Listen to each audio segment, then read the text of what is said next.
Negative energy ഇല്ല ഭക്ഷണങ്ങളാണ് നമ്മൾ കഴിക്കുന്നെങ്കിൽ ഈ ചക്രനെ അൺബാലൻസ് ചെയ്യും. അപ്പോൾ അവർക്ക് ക്രിമിനൽ മെന്റാലിറ്റി കൂടും. ഈ ഏഞ്ചൽ ഹീലിങ്ങും ചക്രങ്ങളും നമ്മൾ എങ്ങനെയാണ് ബന്ധപ്പെട്ടിടുന്നത്? എല്ലാ ചക്രകളും എനർജി സെന്റേഴ്സ് ആണ്. നമുക്ക് ഉണ്ടാകുന്ന ഓരോ പ്രോബ്ലംസും ചക്രകളെ കറക്റ്റ് ചെയ്താൽ മാറ്റാൻ പറ്റും. ഗുരുക്കന്മാർ മാറുന്നതിനനുസരിച്ച് ആ ഹീലിംഗിന്റെ ഹേർട്ട് ചക്രയാണ് മെയിൻ ആയിട്ട് പ്രാണ ഊർജം സ്റ്റോർ ചെയ്ത് വെക്കുന്ന സ്ഥലം. റൂട്ട് ചക്ര നമ്മുടെ അടിഭാഗത്തിലെ ലോക്ക്, അത് ഓപ്പൺ ആയി കഴിഞ്ഞാൽ നിങ്ങൾ എത്ര പ്രാക്ടീസ് ചെയ്താലും ഈ എനർജി എല്ലാം ഡിസ്ചാർജ് ആയി നമ്മുടെ ബോഡിയിൽ ഒന്നിനും കൊള്ളാണ്ടായി. Foundation okay ആണെങ്കിലേ ബിൽഡിങ്ങിന് ആയുസുള്ളൂ. അതുപോലെ നമ്മൾ റൂട്ട് ചക്ര ഓക്കെ ആയിരിക്കണം. നല്ല സ്പിരിച്വൽ ആയിട്ടുള്ള ഒരു വ്യക്തിക്ക് തന്നെ എന്തെങ്കിലും ഒരു കാര്യം ചെയ്യാൻ നോക്കുമ്പോൾ അയ്യോ എന്തെങ്കിലും സംഭവിക്കുമോ. ഹോട്ടൽ ഫുഡുകളെല്ലാം കഴിക്കുന്ന ആൾക്കാർ അങ്ങനെ വയറ് കംപ്ലൈന്റ് ആകുമ്പോൾ ഫസ്റ്റ് ഡാമേജ് ആകുക കയ്യിലെ പാം ചക്രാസ് എന്ന് പറയുന്നത് ആക്ടിവേറ്റ് ആകുന്ന ഹേർട്ട് ചക്രനെ ബന്ധിപ്പിച്ചു. ഈ റൂട്ട് ചക്രയാണ് നമ്മുടെ ബോഡി മുതൽ സ്റ്റാർട്ട് ചെയ്യുന്ന ചക്രം. മൂലാധാര ചക്രം ഓക്കെ ആയാൽ നമുക്ക് വിഘ്നങ്ങളൊന്നും ഉണ്ടാവില്ല. ഇന്ന് നമ്മളോടൊപ്പം ഉള്ളത് റേക്കി ഗ്രാൻഡ് മാസ്റ്ററും ഏഞ്ചൽ ഹീലറും ആകാശിക് റെക്കോർഡും അങ്ങനെ ഒരുപാട് കാര്യങ്ങൾ കൈകാര്യം ചെയ്യുന്ന ബിനിൽ ഗൗഡാണ്. നമസ്കാരം ചേട്ടാ. Thank you. നമസ്കാരം ചേട്ടാ. ഒരുപാട് കാര്യങ്ങൾ ചെയ്യുന്നുണ്ട്. എനിക്കൊന്ന് മെയിനായിട്ട് ചേട്ടൻ ചെയ്യുന്നത് ഏഞ്ചൽ ഹീലിംഗ് തന്നെയാണ്. നമുക്ക് അപ്പോൾ അതിലേക്ക് തന്നെ പോവാം. യഥാർത്ഥത്തിൽ എന്താണ് ഈ ഏഞ്ചൽ ഹീലിംഗ്? എങ്ങനെയാണ് ചേട്ടൻ ഈ ഹീലിംഗിലേക്ക് കടന്നു വന്നത്? ഈ ഹീലിംഗ് എന്ന് പറയുമ്പോൾ എന്തും ആകാം. നമ്മളിപ്പം ഹീലിംഗ് എന്നെല്ലാവരും ഉദ്ദേശിക്കുന്നത് ഫിസിക്കൽ ഹീലിംഗ് മാത്രമല്ല. നമ്മുടെ മെൻ്റൽ ഹീലിംഗ് ഉണ്ട്, നമുക്ക് ഇമോഷണൽ ഹീലിംഗ് ഉണ്ട്, റിലേഷൻഷിപ്പ് ഹീലിംഗ് ഉണ്ട്, മണി ഹീലിംഗ്, എല്ലാ മേഖലയിലും ഹീലിംഗ് എന്താണ്? നമ്മളിപ്പം നമുക്കൊരു പ്രോബ്ലം ഉണ്ടാവുന്നത് എനർജി ബ്ലോക്ക് വരുന്നതുകൊണ്ടാണ്. അതൊന്നിക്കൊരു ഫിസിക്കൽ ബോഡിയിലാവാം, ഇമോഷണൽ ബോഡിയിലാവാം, എന്തെങ്കിലും ആകാം. അപ്പോൾ ഈ കെട്ടിക്കിടക്കുന്ന എനർജീനെ നമ്മൾ ഈ പ്രാണോർജം, ലൈഫ് ഫോഴ്സ്, കീ എനർജി എന്ന് പറയും. ഈ റേക്കി എന്ന് പറയുമ്പോൾ അതിൽ കീ എനർജി ഉണ്ടല്ലോ, അതിനെ കൊണ്ടാണ് നമ്മൾ ഈ എനർജീനെ ഡിസോൾവ് ചെയ്യുക, അല്ലെങ്കിൽ ആ ഒഴുക്കിനെ നമ്മൾ ഫ്ലോ ചെയ്യിക്കുക. അപ്പോൾ ഈ ഫ്ലോ ചെയ്യിക്കുമ്പോൾ നമുക്കവിടെ സ്വാഭാവികമായിട്ടും ഇപ്പം നമ്മൾ പണ്ട് പറയുന്നില്ലേ ഒഴുക്ക് വെള്ളത്തിൽ അഴുക്കില്ല എന്ന്, അതുപോലെ ആ ഒഴുകിക്കൊണ്ടേ ഇരിക്കുമ്പോൾ അവിടെ സ്റ്റാഗൻ്റായി കിടക്കില്ല എനർജി. അപ്പോൾ നമുക്ക് ആ എന്താണോ ബ്ലോക്കേജ് ഉള്ളത് അത് മാറാൻ വേണ്ടി തുടങ്ങും. ഇപ്പോൾ എക്സാമ്പിൾ നമ്മൾ ശരിക്ക് ഫ്ലോ വരുന്നത് നമ്മുടെ നാഡികളിലും ചക്രകളിലുമാണ് നമുക്ക് ഈ എനർജീൻ്റെ ബ്ലോക്കേജ് വരുന്നത്. അപ്പോൾ നമ്മളൊരു എനർജി ഇപ്പം ഏതെങ്കിലും ഒരു ചക്രയിൽ നമുക്ക് എനർജി സ്റ്റാഗൻ്റായി കിടക്കുക. അപ്പം ആ ചക്രമായി ബന്ധപ്പെട്ടിട്ടില്ല ഇമോഷണൽ അല്ലെങ്കിൽ മെൻ്റൽ ആയിട്ടില്ല, അവിടെ എല്ലാം ബ്ലോക്കേജ് വരും. അപ്പോൾ അത് ഈ ചക്രങ്ങളുടെ പ്രശ്നങ്ങളാണ് ഈ ബ്ലോക്കേജ് എല്ലാം. നമ്മളിപ്പം ആക്ച്വലി നമ്മളിപ്പോൾ 7 ചക്രകളെ പറ്റിയാണ് അധികം പഠിക്കുന്നത്, പക്ഷെ 12 ചക്രകളെ കണക്ട് ചെയ്തിട്ടാണ് ശരിക്കും ചെയ്യേണ്ടത്. 12 ചക്രകളുണ്ടോ? 12 മേജർ ആയിട്ടുള്ള ചക്രാസ് ഉണ്ട്. അതെങ്ങനെയാണ്? 7 ചക്രങ്ങൾ കൂടാതെ? ഈ 7 കൂടാതെ ഒരു ചക്ര വസുന്ധര ചക്ര എന്ന് പറയും, ഭൂമി ആയിട്ട് ബന്ധപ്പെട്ട് നമ്മുടെ കാലിന്റെ, അതായത് കാൽപാദത്തിന്റെ ഒരു 12 ഇഞ്ച് ടു 18 ഇഞ്ച് താഴെ ആയിട്ട്, അതായത് ബോഡീന്റെ പുറത്താണ്. ഇപ്പൊ 7 ചക്രാസിലാണ് നമ്മുടെ ബോഡിയിൽ ഉള്ളത്, അതിന്റെ ബാക്കിയുള്ളത് മുകളിലും താഴെയായിട്ടാണ്. ഈ ഒരു ചക്ര മാത്രം കാലിന്റെ അടിഭാഗത്ത് ഒരു 12 ടു 18 ഇഞ്ച് താഴെയായിട്ടാണ് ഇരിക്കുന്നത്. ഇതാണ് നമ്മൾ ശരിക്ക് ഭൂമിയായിട്ട് കണക്ട് ചെയ്ത് നിർത്തിക്കുന്ന നമ്മൾ റൂട്ടാവുക. അപ്പോൾ എന്ത് കാര്യത്തിലും നമ്മളിപ്പം ഒരു ടെൻഷൻ വന്നാലും അല്ലെങ്കിൽ ഒരു മെൻ്റലായിട്ടുള്ള എന്തെങ്കിലും ഇഷ്യൂസ് വന്നാലും ഇതിൻ്റെ എല്ലാം കാരണം റൂട്ടാകുന്നില്ല, നമ്മൾ ഗ്രൗണ്ടിലേക്ക് റൂട്ടാകത്തോണ്ടാണ്. നമ്മളെല്ലാം ഭൂമിയിൽ ജീവിക്കുന്ന, ഭൂമി എനർജി കൊണ്ട് ജീവിക്കുന്ന ആൾക്കാരാണ്. അപ്പം നമ്മൾ അധികം ആളും മെഡിറ്റേഷൻ ചെയ്യുമ്പോൾ എന്ന് വെച്ചാൽ അതായത് നമ്മൾ ഉയർന്നു പോകുക, അങ്ങനെ നമ്മൾ മെഡിറ്റേഷൻ ചെയ്യുമ്പോൾ എന്തായാലും നമ്മൾ ആകാശത്തിലേക്ക് ഇങ്ങനെ പോകുന്ന വിഷ്വലൈസ് ചെയ്യാം. പക്ഷെ നമ്മളാരും റൂട്ടിൻ്റെ കാര്യം നോക്കുന്നില്ല, എല്ലാവരും ആ രീതിയിലാണ് പോവുക. മുകളിലേക്ക് പോകാനില്ല ഇതാണ്. അപ്പം നമ്മൾ അപ്പോൾ പോകുന്നത് നല്ലത് തന്നെയാണ്, ഞാൻ അതിനെ കുറ്റം പറയുന്നതല്ല, അത് നല്ലതാണ്. പക്ഷെ നമ്മൾ അങ്ങനെ പോകുന്നത് സന്യാസം ആ രീതിയിലുള്ള ഇതാകുമ്പോൾ ഓക്കെയാണ്. നമ്മുടെ ഹയർ ചക്ര, അതായത് ഹാർട്ടിൽ നിന്ന് മുകളിലോട്ടുള്ള ചക്രാസ് ആക്ടിവേറ്റ് ആകും. പക്ഷേ അത് മാത്രം ശ്രദ്ധിക്കുന്ന സമയത്ത് ഉണ്ടാവും നമ്മുടെ താഴെയില്ല ബേസിക് നീഡ്സ് ആയിട്ടുള്ള ചക്രാസ് ഉണ്ടല്ലോ, റൂട്ട് ചക്ര ആയാലും സോളാർ പ്ലക്സസ് ആയാലും, ഇതെല്ലാം അൺബാലൻസ്ഡ് ആവും. കാരണം എന്താ, നമ്മൾ ഫുള്ള് ഫോക്കസ് ചെയ്യുന്ന മുകളിലോട്ടുള്ള ചക്രാസിലാണ്. അപ്പം നമുക്ക് മുകളിലോട്ട് പോകാൻ വേണ്ടി പറ്റും, പക്ഷേ നമ്മുടെ ഫാമിലി, ജോലി, ഇതിലെല്ലാം ബാധിക്കും. എങ്ങനെ ബാധിക്കും? ഈ ഹേർട്ട് ചക്രയിൽ നിന്ന് മുകളിലോട്ട് ഹയർ സെൽഫിലേക്ക് പോകാനും, താഴോട്ടുള്ളത് നമ്മുടെ ബേസിക് നീഡ്സ്, നമ്മൾ ഈ ഭൂമിയിൽ ജീവിക്കാൻ വേണ്ട ബേസിക് ആയിട്ടുള്ള കുറച്ച് കാര്യങ്ങളുണ്ടല്ലോ. പണം വേണം, നമ്മളിപ്പോൾ എത്ര മെഡിറ്റേഷനും കാര്യങ്ങൾ ചെയ്താലും നമുക്ക് ജീവിക്കാൻ പണം വേണം, ഫാമിലി ലൈഫ് വേണം, ഇതെല്ലാം എല്ലാവരും ആഗ്രഹിക്കുന്ന ഒരു കാര്യമല്ലേ. അപ്പോൾ സന്യാസം എന്ന് പറഞ്ഞാൽ 1000-ൽ ഒരാൾക്ക് മാത്രമേ താല്പര്യം ഉണ്ടാവും. അപ്പോൾ അവർക്ക് ഓക്കെ, സാധാരണ ഒരു ഫാമിലി ലൈഫിൽ നിൽക്കുന്ന ഒരാൾ മെഡിറ്റേഷൻ ചെയ്ത് കഴിഞ്ഞാൽ അവർക്ക് പിന്നെ തോന്നുന്ന ഒരു കാര്യം എന്ന് പറഞ്ഞാൽ ഒറ്റയ്ക്ക് ഇരിക്കണം, ഈ ആൾക്കാർ ഗാദർനെസ് ഒന്നും പറ്റൂല.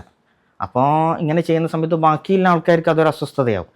കാരണം 10 പേരുണ്ടെങ്കിൽ അതിൽ 9 ആളും എൻജോയ് ചെയ്യുന്ന ആളും ഒരാൾ മാത്രം ഇതൊന്നും ഇഷ്ടപ്പെടാണ്ട് താല്പര്യമില്ലാണ്ട് നിൽക്കുമ്പോൾ നമ്മൾ അതിൽ നിന്ന് ഐസൊലേറ്റഡ് ആയിപ്പോവും. അതങ്ങനെ കുറേ ആൾക്കാർ ഒറ്റപ്പെട്ടു പോകും. നമുക്ക് ഒന്നാമതെന്ന് വെച്ചാൽ നമ്മൾ ഹയർ കോൺഷ്യസ് ആയി കണക്ട് ആവുന്നുണ്ട്, നമുക്ക് ഇതിലൊന്നും താല്പര്യം ഉണ്ടാവില്ല, ഒന്നും അല്ല എന്നുള്ളൊരു ബോധ്യം വരും. പക്ഷെങ്കിലും നമ്മൾ ആ സമയത്ത് സോഷ്യൽ ലൈഫ് ഉണ്ട്, അത് വേണമല്ലോ. നമ്മളിപ്പം ഇവിടെ ജീവിക്കുന്ന സോഷ്യൽ ലൈഫിന്റെ ആവശ്യമാണ്. അപ്പോൾ ആ സമയത്ത് നമ്മൾ എന്ത് വേണം, ഈ ലോവർ ചക്രാസിൽ വർക്ക് ചെയ്തിട്ട് ഇതെല്ലാം ഓക്കെ ആയതിന് ശേഷം നമുക്ക് മുകളിലോട്ട് പോകുക എന്നില്ല എന്ന് അതിൻ്റെ ഒരു പ്രൊസീജിയർ. അപ്പം നമ്മൾ വസുന്ധര ചക്ര എന്ന് പറയുന്ന കാലിൻ്റെ അടിഭാഗത്തിലാക്കണം. അതിൽ നിന്ന് എനർജി മുകളിലോട്ട് വന്ന് പിന്നെ മുകളിലേക്ക് വരുന്ന റൂട്ട് ചക്രയാണ്. നമ്മൾ സ്പൈനലിൻ്റെ ആ ഒരു താഴെ ഭാഗത്തൊരു മുട്ട് പോലെ ഉണ്ട്, അതിൻ്റെ അവിടെ നിന്ന് താഴോട്ട് മുകളിലോട്ടായിട്ടാണ് ഇരിക്കുന്നത്. പെരീനിയം എന്ന് പറയും, ആ ഭാഗത്താണ് ഇത് ഇരിക്കുന്നത്. അപ്പോൾ ഈ റൂട്ട് ചക്രയാണ് നമ്മുടെ ബോഡി മുതൽ സ്റ്റാർട്ട് ചെയ്യുന്ന ചക്ര ബോഡിയിലേക്ക്. അപ്പോൾ ഈ റൂട്ട് ചക്രയിൽ നിന്നാണ് നമ്മുടെ ബേസിക് നീഡ്സ് എല്ലാം ഇരിക്കുന്നത്. ഇപ്പം നമ്മൾ ഹിന്ദു താന്ത്രികപരമായി നോക്കുകയാണെങ്കിൽ റൂട്ട് ചക്രേൻ്റെത് ഗണപതി എന്ന് പറയും. ഞാനൊരു ഇതായിട്ട് പറയുന്നല്ല, മൂലാധാര ചക്രം എന്ന് പറയും. അപ്പോൾ അതെന്താ അതിൻ്റെ അർത്ഥം? മൂലാധാര ചക്രം ഓക്കെ ആയാൽ നമുക്ക് വിഘ്നങ്ങളൊന്നും ഉണ്ടാവില്ല. ശരിക്കും ഇതാണ്. അപ്പം മൂലാധാരത്തിന് ഒരു ദേവത വിഘ്നേശ്വരൻ, അതായത് ഗണപതി എന്ന് പറയുന്നത്. ഇപ്പം ഏഞ്ചൽ ഇതിലെല്ലാം പറയുമ്പോൾ അത് ഇതിന് ഓരോ ഏഞ്ചൽസ് ഉണ്ട്. അപ്പോൾ ഇതിൽ താന്ത്രികപരമായി ഇതിപ്പം സാധാരണയായിട്ട് മനസ്സിലാവാൻ വേണ്ടി ഞാൻ പറയുന്നതാണ്. താന്ത്രികപരമായിട്ട് നോക്കുമ്പോൾ ഗണപതി.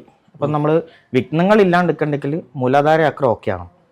നമ്മൾ എഫർമേഷൻ സ്ട്രോങ് ആവണ്ടെങ്കിൽ, നമ്മൾ ഡിവൈനായിട്ട് കണക്ട് ചെയ്യാനെല്ലാം മൂലാധാര സ്ട്രോങ് ആണ്. ഇപ്പം ഒരു വാട്ടർ ബോട്ടിൽ നമ്മൾ തിരിച്ചു പിടിച്ച് അതിൻ്റെ അടിഭാഗത്തിലെ മൂടി തുറന്നു കഴിഞ്ഞാൽ ഇല്ല വെള്ളമെല്ലാം ഒഴിഞ്ഞു പോകില്ല. അതുപോലെ തന്നെ റൂട്ട് ചക്ര നമ്മൾ അടിഭാഗത്തിലെ ലോക്ക് അത് ഓപ്പൺ ആയി കഴിഞ്ഞാൽ നിങ്ങൾ എത്ര പ്രാക്ടീസ് ചെയ്താലും ഈ എനർജി എല്ലാം ഡിസ്ചാർജ് ആയിപ്പോകും, നമ്മുടെ ബോഡിയിൽ ഒന്നിനും കൊള്ളാണ്ടായിപ്പോകും, ലോസ് ആയിപ്പോകും.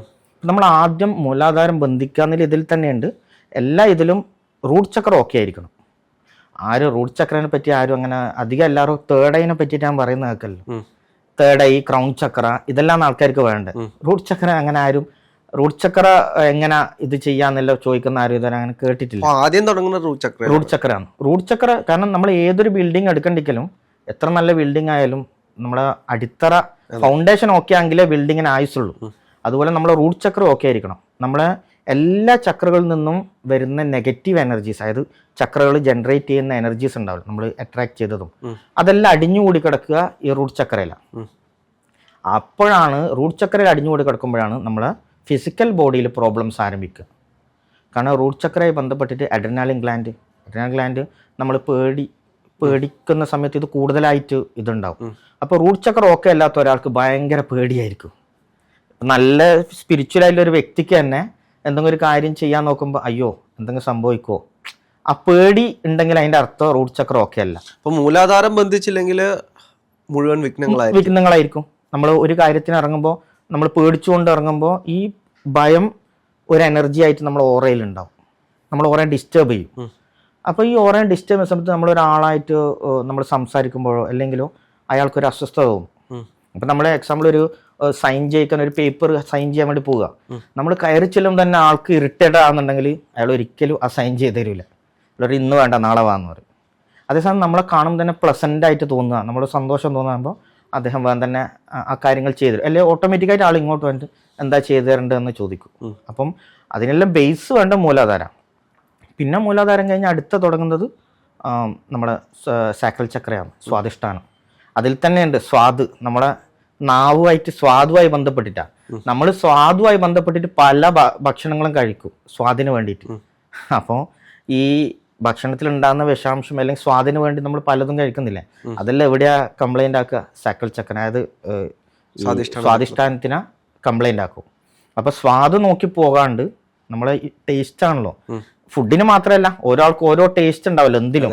ഇപ്പൊ സെക്ഷൽ ഇഷ്യൂസ് ആയി കഴിഞ്ഞാലും എന്തിലായാലും ഒരു ടേസ്റ്റ് ഉണ്ടാവും. ടേസ്റ്റിനനുസരിച്ച് നമ്മൾ പോയാൽ നമ്മൾ ഇവിടെ ഡാമേജ് ഉണ്ടാക്കും. അപ്പോൾ നല്ല ടേസ്റ്റിന് പോയാൽ നല്ല ഗുണങ്ങൾ ഉണ്ടാവും. ടേസ്റ്റ് ഇപ്പോൾ നമ്മൾ ഹോട്ടൽ ഫുഡുകളെല്ലാം കഴിക്കുന്ന ആൾക്കാർ അങ്ങനെ വയറ് കംപ്ലൈൻ്റ് ആകുമ്പോൾ ഫസ്റ്റ് ഡാമേജ് ആകുക ഈ ചക്രയാണ്, സാക്രൽ ചക്രയാണ്. അപ്പം അത് നമ്മുടെ സ്റ്റൊമക്ക് ഇന്നർ, അതായത് സ്മോൾ ഇൻറ്റസ്റ്റൈൻ ലാർജ് ഇൻറ്റസ്റ്റൈൻ എല്ലാം ഇതുമായിട്ട് കണക്ട് ചെയ്തിട്ടുള്ളത്. നാഭിയിലാണ് ഇത് വരിക. അപ്പം ഏകദേശം ഈ റൂട്ട് ചക്രയും സേക്രൽ ചക്രയും അടുത്തടുത്ത് തന്നെയാണ് വരിക. ശരിക്കും ഇതിനൊന്നും കണ്ടെത്താനായിരിക്കും ഇങ്ങനെ ഒരു ഇപ്പം നിങ്ങൾക്ക് ഇപ്പോൾ കാണിച്ചു തരണം എന്ന് പറഞ്ഞാൽ പറ്റൂല. ഇതെല്ലാം ഒരു എനർജി സെന്റേഴ്സ് ആണ്, നമ്മളെ എഫക്റ്റ് ചെയ്യുന്ന എനർജി സെന്റേഴ്സ്, ഒരു സങ്കല്പ കേന്ദ്രം, ഊർജത്തിന്റെ പ്രവാഹം, ഒരു ജനറേറ്റേഴ്സ് അതിങ്ങനെ കറങ്ങിക്കൊണ്ടിരിക്കുക. അപ്പോൾ ഓരോ ആൾക്ക് വ്യത്യസ്തമായിട്ട് അത് കറങ്ങുക നിങ്ങളെ എനർജി അനുസരിച്ച്. ചില ആൾക്ക് ആന്റി ക്ലോക്ക് വൈസ് കറങ്ങും, ചില ക്ലോക്ക് വൈസ് കറങ്ങും, അതിങ്ങനെ അങ്ങോട്ടും ഇങ്ങോട്ടും മാറിക്കൊണ്ടേയിരിക്കും. അപ്പം ക്ലോക്ക് വൈസ് കറങ്ങുക, നല്ല പ്രസന്റ് ആയിട്ടിരിക്കുക, നല്ല എനർജി ഉണ്ടാകുക. ആ സമയത്ത് ആ ഭാഗമായിട്ട് ബന്ധപ്പെട്ടുള്ള കാര്യങ്ങളെല്ലാം ഓക്കെ ആയിരിക്കും, മെന്റലി ആയിക്കോട്ടെ ഫിസിക്കലി ആയിക്കോട്ടെ. ഇപ്പം നമ്മുടെ സൈക്കിൾ ചക്രയിൽ നമ്മൾ കൂടുതൽ അമിതമായിട്ട് ഈ നെഗറ്റീവ് എനർജി ഉള്ള ഭക്ഷണങ്ങൾ നമ്മൾ കഴിക്കുന്നെങ്കിൽ ഈ ചക്രനെ അൺബാലൻസ് ചെയ്യും. അപ്പോൾ അവർക്ക് ക്രിമിനൽ മെന്റാലിറ്റി കൂടും. സെക്ഷൽ ക്രിമിനൽസ് എല്ലാം അധികം ഇല്ല. അപ്പോൾ അതെന്തുകൊണ്ടാണ് ഈ ഭക്ഷണം ഇതിനെ ബാധിക്കുന്നുണ്ടാവും. ഈ ഏഞ്ചൽ ഹീലിംഗും ചക്രങ്ങളും തമ്മിൽ എങ്ങനെയാണ് ബന്ധപ്പെട്ട് കിടക്കുന്നത്? ഏഞ്ചൽ ഹീലിംഗ് എന്ന് പറഞ്ഞാൽ ഈ ചക്രകൾ എല്ലാം എനർജി സെന്റേഴ്സ് ആണ്. എല്ലാ ചക്രകളും എനർജി സെന്റേഴ്സ് ആണ്.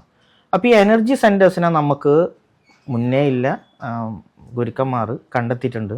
നമുക്കുണ്ടാകുന്ന ഓരോ പ്രോബ്ലംസും ഈ ചക്രകളെ കറക്റ്റ് ചെയ്താൽ മാറ്റാൻ പറ്റുമെന്ന്. ചക്രകളെ കറക്റ്റ് ചെയ്തിട്ട് നമുക്കുണ്ടാകുന്ന പ്രോബ്ലങ്ങൾ നമുക്ക് മാറ്റിയെടുക്കാൻ പറ്റുമെന്ന് കണ്ടെത്തിയിട്ടുണ്ട്. ഇപ്പം ഏഞ്ചൽ മാത്രമല്ല, ഏത് നിങ്ങൾക്ക് ഉപയോഗിച്ചും ചക്രകളിൽ കൺട്രോൾ ചെയ്യാം. റേക്കി ആയിക്കോട്ടെ, ലാമാഫെറ ആയിക്കോട്ടെ, എന്ത് ഇത് ചെയ്താലും നമുക്ക് ചക്രകളെ കൺട്രോൾ ചെയ്യാം. അതിൽ ഒരു ഭാഗം മാത്രമേ ഉള്ളൂ ഏഞ്ചൽസ്. ഏഞ്ചൽസ് അതിലൊരു ഭാഗം മാത്രമാണ്, ഒരു പാർട്ട് മാത്രം. ഇഷ്ടം പോലെ ഇത് സിസ്റ്റം ഉണ്ട്. ഇതിൽ താന്ത്രികലുണ്ട്, മാന്ത്രികലുണ്ട്, എല്ലാത്തിലും ഇത് ചക്രകളാണ് ബേസ് ചെയ്തിരിക്കുന്നത്. എനിക്ക് തോന്നുന്നു ആദ്യം നമ്മൾ തമ്മിൽ സംസാരിക്കുമ്പോൾ തന്നെ അങ്ങ് പറഞ്ഞിരുന്നു ജീസസിന്റെ ഹീലിംഗ് മെത്തേഡ്, അങ്ങനെ പല ഹീലിംഗ് മെത്തേഡുകൾ. ഹീലിംഗ് മെത്തേഡ് പല മാസ്റ്റേഴ്സിന്റെയും അസെൻഡന്റ് മാസ്റ്റേഴ്സ്, അങ്ങനെ അസെൻഡന്റ് മാസ്റ്റേഴ്സ് എന്ന് പറഞ്ഞാൽ ഗുരുക്കന്മാർ മാറുന്നതിനനുസരിച്ച് ആ ഹീലിംഗിന്റെ രീതി മാറും. ഓരോ ആൾക്കും ഓരോ ഹീലിംഗ് ടെക്നിക്സ് ആയിരിക്കും. അപ്പം അതിനെ ബേസ് ചെയ്തിട്ടാണ് നമ്മൾ ആ ശിഷ്യന്മാർ, അതായത് പഠിക്കുന്ന ആൾക്കാർ ആ ഗുരുവിന്റെ എന്താണോ ഹീലിംഗ് സിസ്റ്റം അതിനെ ബേസ് ചെയ്തിട്ടായിരിക്കും. ഇപ്പൊ ലാമാഫെറ എന്ന് പറയുന്നത് ശ്രീബുദ്ധന്റെ ഒരു ടീച്ചിങ് മുഖാന്തരം ഉണ്ടായതാണ്. അപ്പം അതിന്റെ ആ ടീച്ചിങ്ങിന്റെ എല്ലാ ഉത്തരവാദിത്വവും അതിന്റെ പുണ്യകർമ്മങ്ങൾ ഇതെല്ലാം ചെയ്യുന്നത് ശ്രീബുദ്ധനോട് അനുബന്ധിച്ചാണ്. അപ്പൊ നമ്മളെ കാര്യം എന്താ ചെയ്യാന്നുള്ളത് മാത്രമേ ഉള്ളൂ. അതിൽ മാറ്റി കൊടുക്കണോ അല്ലെ അതിൽ പാപമുണ്ടോ പുണ്യമുണ്ടോ അതെല്ലാം ചെയ്യുന്നത് ഭഗവാന്റെ കൈകളിലാണ്, ശ്രീബുദ്ധന്റെ കൈകളിലാണ്. നമ്മൾ സാധാരണ നമ്മളെന്താണ്, കാരണം നമ്മളിത് ലാമാഫെറ ചെയ്യുമ്പോൾ നമ്മൾ ഓൾറെഡി സറണ്ടേർഡ് ആവുക. അതായത് എൻ്റെ കൈകളിലൂടെ ശ്രീബുദ്ധൻ ആക്ടിവേറ്റ് ആവട്ടെ എന്നില്ലാന്ന് നമ്മൾ ചിന്തിക്കുന്നത്. അപ്പം എൻ്റെ കൈകളിൽ ഭഗവാന്റെ എനർജിയാണ്. അപ്പം ഞാനല്ല ചെയ്യുന്നത്. അപ്പം ആ വ്യക്തിക്ക് ഈ അസുഖം മാറണ്ടോ എന്ന് ആ എനർജിയാണ് തീരുമാനിക്കുക. നമുക്കതിൽ ഒരു റോളും ഇല്ല. നമ്മൾ ജസ്റ്റ് ഇങ്ങനെ എന്താ ചെയ്യുക, നമ്മൾ അതിലൊരു മീഡിയം മാത്രം. അത് നമ്മൾ ആദ്യം പ്രെയർ ചെയ്യുന്നുണ്ട്. അപ്പൊ ഏതൊരു മൊഡാലിറ്റിയിലും നമ്മൾ ഇപ്പൊ റേക്കിയിലായാലും നമ്മൾ ചെയ്യുന്നത് മീഡിയം ആയിട്ടാണ്. അപ്പം ബേസിക്കലി നോക്കുമ്പോൾ യഥാർത്ഥത്തിൽ ഈ ശക്തികളെല്ലാം ഇവിടെ തന്നെയുണ്ട്.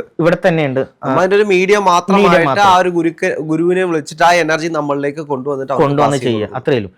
എത്രത്തോളം നിങ്ങളൊരു ഇപ്പൊ നമ്മൾ ഇലക്ട്രിസിറ്റി പറയുന്നില്ല, കണ്ടക്ടേഴ്സ് നോൺ കണ്ടക്ടർ. അപ്പം കണ്ടക്ടർ എന്ന് പറയുമ്പോൾ എന്താ, നമ്മളിപ്പം കാണുന്നില്ല സിൽവർ അല്ല ഹൈലി കണ്ടക്റ്റഡ് ആണ്, അതിലും കുറഞ്ഞ കണ്ടക്ടേഴ്സ് ഉണ്ട്. അതേപോലെ നമ്മുടെ മനുഷ്യന്മാർ നമ്മൾ ആ സിൽവറിന്റെ ആ ഒരു റേഞ്ചിലേക്ക് നമ്മുടെ ബോഡി ക്ലെൻസ് ചെയ്ത് ചക്രാസ് ക്ലെൻസ് ചെയ്യുമ്പോൾ നമ്മളിവിടെ ഹൈ ആയിട്ട് ഇത് ഹീലിംഗ് പവർ ഒഴുകും, നമ്മൾ ബ്ലോക്കേജ് ഇല്ലാണ്ട്. അതേ സ്ഥാനത്ത് നമുക്ക് ബ്ലോക്കേജ് ഉണ്ട്, നമ്മൾ മൈൻഡിൽ ഒരുപാട് ക്രൂക്കഡ് മൈൻഡ്, അല്ലെങ്കിൽ നമ്മൾ ഒരാൾ നന്നാവർ അങ്ങനെ ചിന്തിക്കുന്ന ആൾക്കാർ ഹേർട്ട് ചക്രയിൽ ബ്ലോക്കേജ് ഉണ്ടാവും. ഹേർട്ട് ചക്രയാണ് മെയിനായിട്ട് പ്രാണ ഊർജം സ്റ്റോർ ചെയ്ത് വെക്കുന്ന സ്ഥലം. നമ്മുടെ ശരീരത്തിൽ പഞ്ചപ്രാണൻ ഉണ്ട് എന്നാണ്. പഞ്ചപ്രാണനിൽ മെയിനായിട്ട് പ്രാണ ഊർജം നിൽക്കുന്നത് ഹേർട്ട് ചക്രയിലാണ്.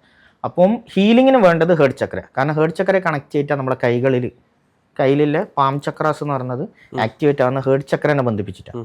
അപ്പോൾ ഹേർട്ട് ചക്രയിൽ എത്രത്തോളം ഫ്ലോ ഉണ്ടോ അത്രയും നിങ്ങളുടെ കൈകളിലൂടെ ഫ്ലോ ആവും. അപ്പം ബേസിക്കലി നോക്കുമ്പോൾ എൻ്റെ ഒരു ഇതിൽ ഏതൊരാളും ഭൂമിയിലുള്ള എല്ലാവരും ഹീലറാണ്.